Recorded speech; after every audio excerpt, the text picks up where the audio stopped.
کہ ایک جماعت نے یہ فیصلہ کیا کہ ہم کو دشمن کے مقابلے میں کامیاب ہونے کے لیے اپنی اولاد کی صحیح تربیت کرنا ضروری ہے، تو ہمیں کیا کرنا چاہیے؟ تو انہوں نے یہ پروگرام بنایا کہ اگلے 10 سال میں یہاں پر یعنی سرزمین غزہ اور فلسطین کے ہر گھر میں کم از کم ایک بچہ حافظ ہونا چاہیے۔ اور پھر وہ پروگرام انہوں نے شروع کیا۔ تو فرماتے ہیں کہ 10 سال سے کم عرصے میں وہاں کے 50% سے زیادہ بوڑھے مرد اور عورت قرآن کریم کی حفظ کی برکت سے مالا مال ہوئے۔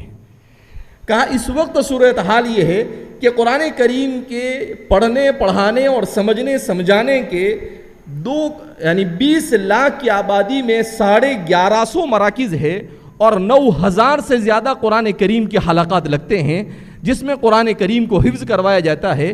اور پھر اس کے بعد کہتے ہیں کہ انہوں نے یہ سلسلہ